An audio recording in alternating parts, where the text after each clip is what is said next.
Hey guys, welcome back. Today's video is quite special. Very few things have ever terrified the hierarchs. Truth, mercy, and regret were ruthless, power-hungry politicians who lied their way to the apex of Covenant leadership.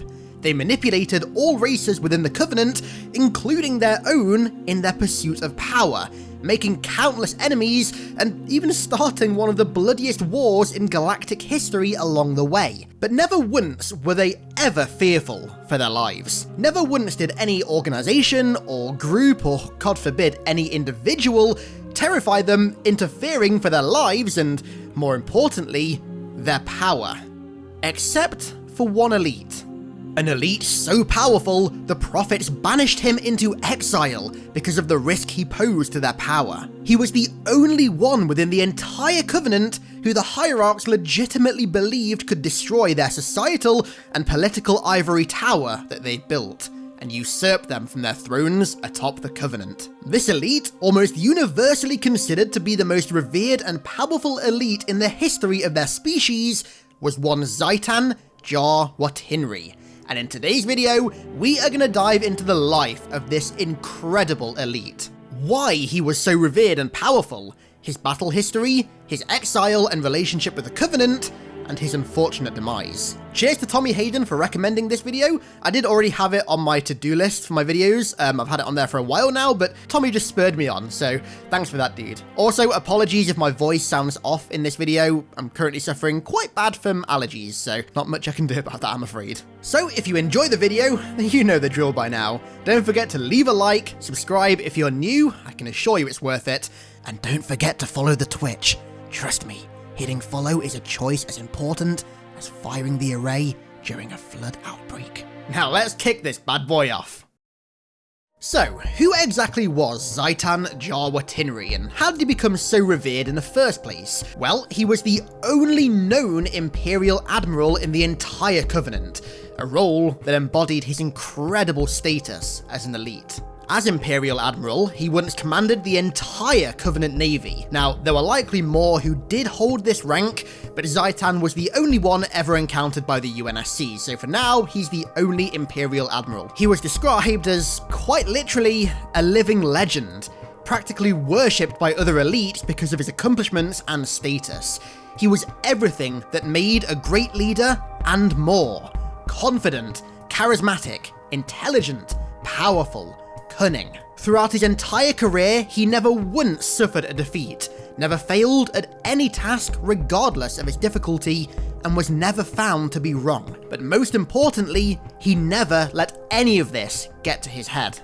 As the leader of all of the elites within the Covenant, and later, following the Great Schism, the de facto leader of the elite separatist forces, he inspired powerful and high-ranking survivors of this great betrayal to continue their devout beliefs in the Great Journey regardless. And so, as you can probably imagine, he was also an extreme religious zealot, valuing the Great Journey above even the lives and sanctity of the hierarchs, something they despised. Literally everything about this elite just exhumes superiority. Even the way he held meetings with shipmasters within his fleet gave off this aura of extreme power and confidence, and inspired great fervor in his subordinates. Addressing them all via hologram from the aeration chamber of his supercarrier, the Sublime Transcendence, his holographic projection towered over 30 meters tall above them, with image replications made, so his face was represented at 4 different angles, able to address large crowds simultaneously. And this level of superiority that emanated from the Admiral was even embodied by his physical stature on top of everything else. He was significantly taller than pretty much any other known elite, standing at over 3.5 meters tall, roughly 11.5 feet, and draped in extremely intimidating, sacred ornate armor. Ultra-strong silver plating covers most of his body, covered in gold foreigner glyphs of sacred mystery, and on his head sits an even more ornate counselor-inspired headdress, once again lined with holy gold plating and designed such that it only increases his already giant-like stature. To put it lightly, Xytan Jar Wattinree was an exceptional warrior, honestly, nothing short of a demigod, the most powerful elite to ever exist and the most decorated within the entire species, seen by many as utterly flawless, the perfect elite. However, ironically, it was this status that would create his only flaw. Ironic. He in fact became so revered within the Covenant that the Hierarchs saw him as a direct threat to their power. When the Great Schism began, Truth, Mercy, and Regret undoubtedly knew the havoc he could cause, both in naval combat and on the ground, inspiring members of the Covenant to turn on their former leaders and fight beside him. He had all the makings of their perfect leader, was far more capable than the Prophets, and I think on some level, even the Prophets themselves knew that. And so, Imperial Admiral Xytan Jar Wattinree was exiled to command the combined fleet of righteous purpose on the fringes of Covenant space. And just like that, as they had done before to ones who would threaten their power, and as they would later do to Thelvadam, the Prophets disposed of yet another potential usurper. As Admiral of his new fleet, his orders were simple, and he was vastly overqualified for them. Defend the fringes of Covenant space from any would-be invaders, a disgrace to his honor and to his battle history. However, at the outbreak of the Great Schism, Xytan would once again return to lead his species with honor and distinction. On November 3rd, 2552, the Covenant were officially plunged into an ultimately fatal civil war, and so, Xytan summoned his entire fleet, along with any available and still intact elite ships that received his message, to the Covenant outer colony of joyous exultation. Over 200 vessels arrived, and 30 shipmasters were invited to meet with him as representatives of their ships and fleets. There, Xytan announced that they had been betrayed by those they trusted the most, betrayed by their prophets. His 30-meter tall hologram shaking both fists as his voice thundered throughout the bridges of 30 proud vessels. The Admiral inspired such awe in his listeners that they dare not speak. He continued to berate the Covenant for forcing their honorable species to live in constant lie, and then suffer destruction at the hands of the leaders so many died to protect. The Holy Writ of Union that marked peace between the once warring elite and prophets, and also the formation of the Covenant, had been split asunder, and the Covenant had reached its end. Normally, words like these would be considered the darkest of heresy, but now they were truth. He then proposed the formation of a new Covenant. Xytan knew these elites were still believers in the Great Journey, as was he, and together they could form a new version of the Covenant, free from the shackles of their betrayers, to complete the Great Journey together. A proposition that was met with thunderous applause and approval by all shipmasters in the congregation. All besides one. This elite was Voro Mantecree, the shipmaster of the heavy cruiser, the Incorruptible. He was stationed at High Charity once the schism began, and went through quite the ordeal there. He was forced to kill his ship's former master, Tano Inenrari, who believed they should allow the Flood on board to consume them all because he believed they were a creation of the Foreigners and thus holy, and their infection by them was a sacred act. Then, once he had usurped his former shipmaster, mentor, and friend who had clearly gone insane, he engaged in combat with both Brute-controlled ships and Flood-controlled ships in the orbit of Delta Halo, before fleeing the madness of the Halo's orbit to answer the Imperial Admiral's call. Anyway, back at the meeting, the Admiral noticed that Mantecree showed disapproval, and beckoned the shipmaster up to the podium to speak before the group. Certain that Xytan would quickly execute him for his disagreement, extreme worry began to build up inside him. However, when Xytan addressed him as the hero of the battle for the Second Ring of the Gods and de facto leader of his fleet, he became overwhelmed with honor. Still fearful, but basking in the honor of such a righteous title nonetheless, he addressed the crowd, now appearing as a holographic titan before them as Xytan once did. Firstly, he came out in total agreement with Xytan. The treacherous brutes and all who ally with them must be destroyed. However, the brutes, the prophets, what remained of the Covenant, were simply an insignificant threat compared to the one that was currently rapidly spreading across Delta Halo. The Flood. Manticree warned the shipmasters and the admiral that if they were to not address the parasite, of which was on track to consume the entirety of the sacred ring and had already spread on ships to hide charity, then any action they would take against the brutes and their allies would be redundant. The parasite was the ultimate threat to their survival and had to be their #1 priority. Xytan waved Manticree down from the podium, and the Admiral took centre stage once more. He stated that the shipmaster's words were wisdom, but then in the same breath announced that he had summoned the leadership of all the brute alpha tribes to their location under a banner of truce. Now, of course, there was instantly an uproar, but when Xytan elaborated, all became clear. Of course, it was bait to quickly deal with the brutes so they could waste no time in shifting their focus to the parasite. Once all the brute leaders were dead, their forces were essentially decapitated, and there was no third party left who could stop them from eradicating the flood, and the council agreed entirely. He then brought out an old, wise elite to brief them on the plan, Parala Monroe, once personal advisor to the Prophet of Regret. Parala announced the humans, who had destroyed the first sacred ring and desecrated the second, had now discovered another ancient foreigner world, Onix, and one of their slip-space transmissions had been intercepted and translated. Parasitic infestation known as the Flood has contaminated this construct, attempting to escape.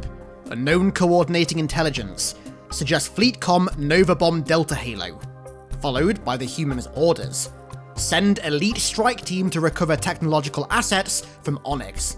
Send Spartans. Outrage murmurs could be heard among the crowd, and Vorro deciphered the word Spartans as the vile demons who had already wreaked far too much havoc across the galaxy. Xytan then issued his orders. This heresy could not be ignored, for both dogmatic and strategic reasons, and the holy artifacts of Onix must be protected from the demons at all costs given their history of destroying them so they could later be used to help with their impending struggles. He then did something unprecedented.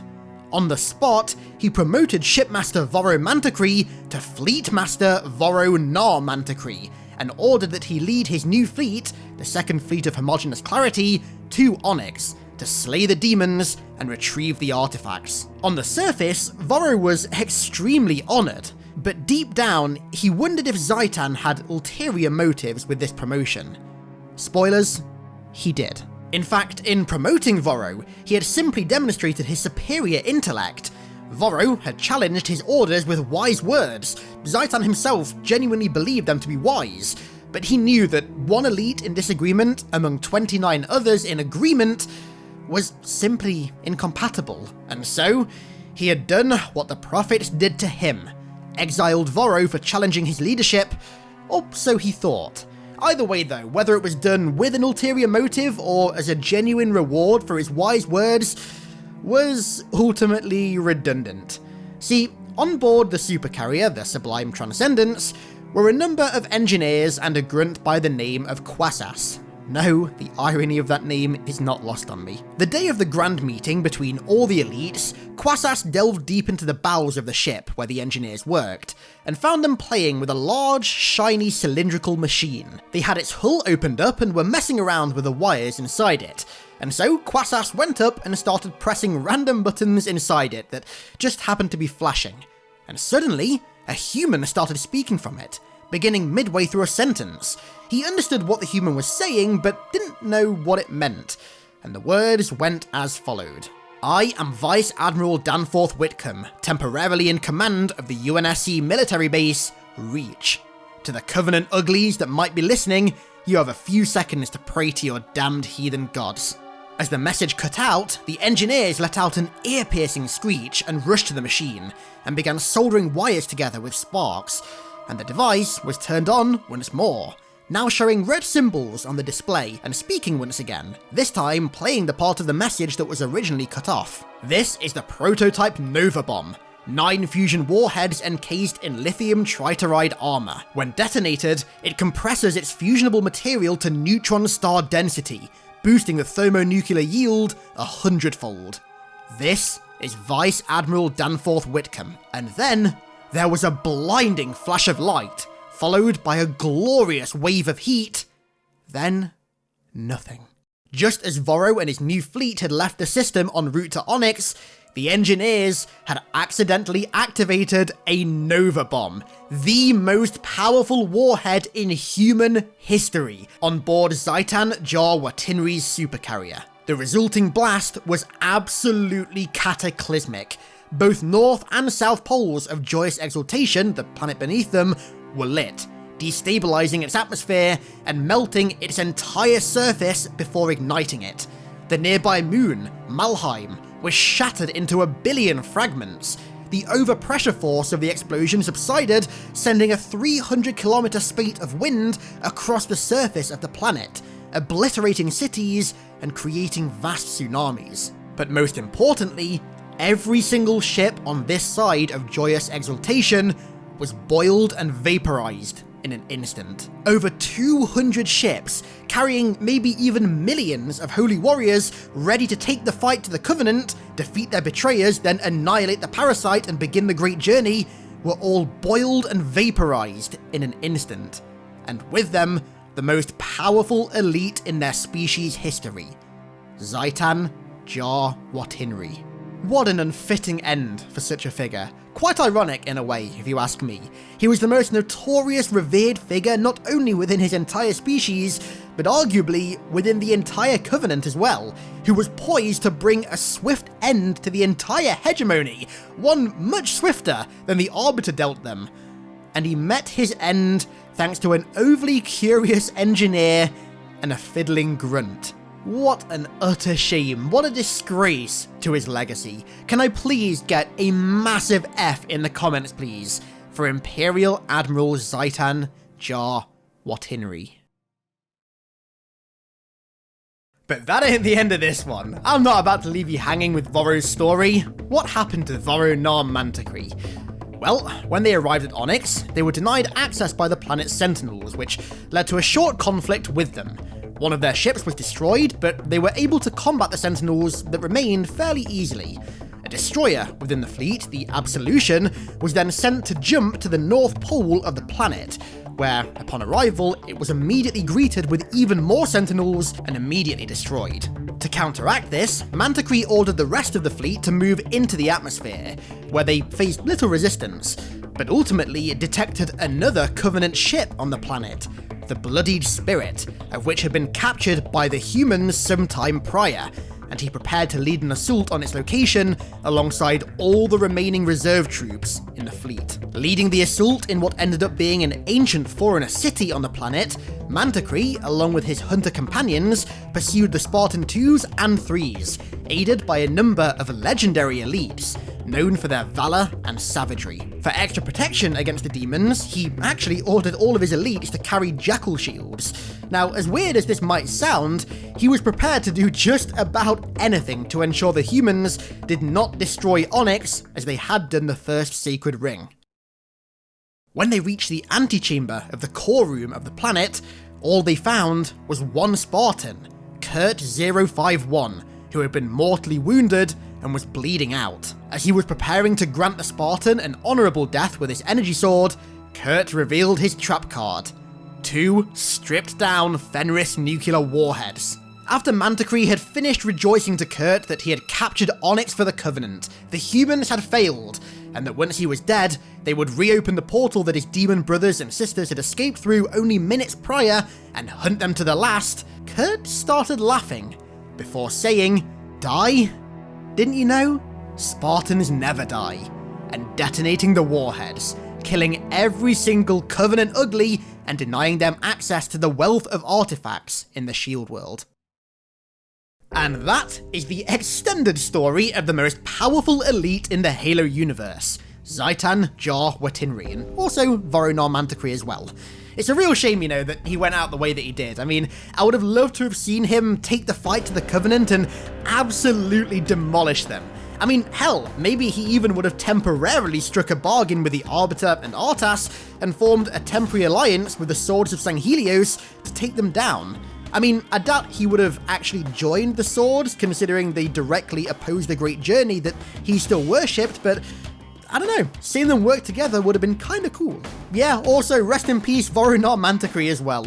He faltered where Xytan never did by letting his power get to his head, and ended up being vaporized just like Xytan as a consequence. F in the chat. But yeah, that's all there is for today's lore. I hope you guys enjoyed. Huge thank you to everyone over on Patreon, as per usual, for the continued support over there.